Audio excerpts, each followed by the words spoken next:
Alright, found a thicker marker. So, you know your t-shirt. You know who owns the property you're on. You know who owns your house. Well, who owns your culture? What does culture even look like? Let's pretend it looks like this.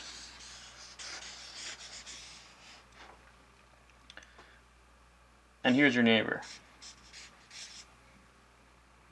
And his culture sort of kind of looks like this. And on. And on. And on.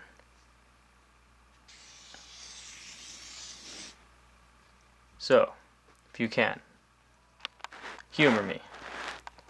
Imagine we have culture floating above us. Who owns that? Where does it come from? Well, I can tell you this. Even though you live here, you actually live in a big old country, most likely. And in this country, there's one or two places that dictate the culture, almost invariably. So in the US, we got LA, we got New York City, and we got DC. But New York and LA are the big ones. They create culture. It's a national culture. And part of what makes you excited about whatever it is that excites you, and the things that you've learned, and the way that you act that makes up your culture, some part of that is encompassed in this national overarching culture. But how much? And how much got there as a result of something you've created or something that you've internalized and spit back out? Which is to say, do you create culture at all, or does culture create you? It's probably a little bit of both. So if it's not obvious now with this beautiful diagram we have here, having two places dictate the culture for you that lives here doesn't quite make sense. So what we've done with Bad Mirror TV is we've made a system where you and your neighbor and people like your neighbor, but different, that live over here, make their own narratives, fashion designs, foods, ways of living, ways of getting to work, ways of powering their houses, in a way that's totally decentralized.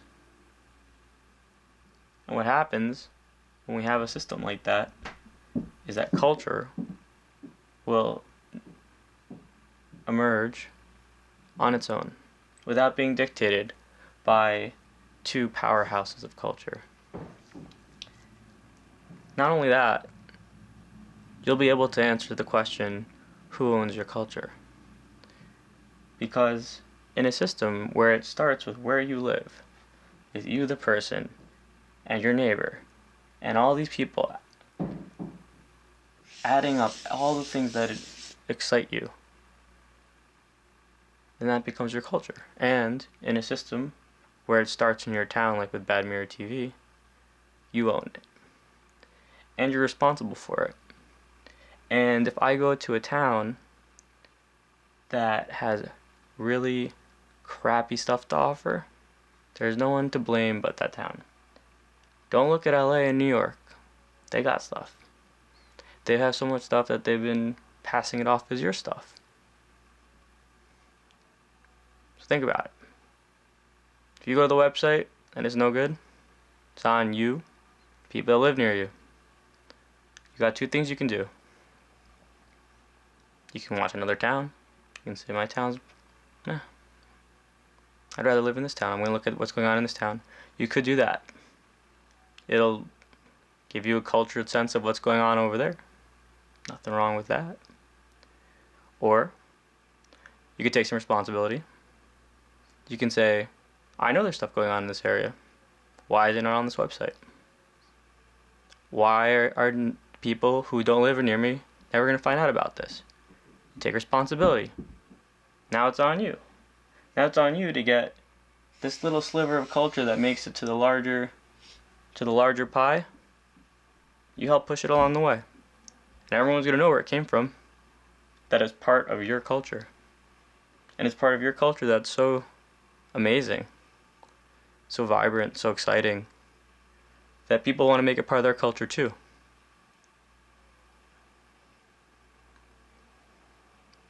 Pretty cool opportunity. So, in a year's time, if I look at your place, there's nothing going on there, probably never going to want to go there. Because it either means there's nothing going on there, which is possible, or the people there don't care about their property. They don't care about what they own. They're fine having someone else claim ownership for what is their culture.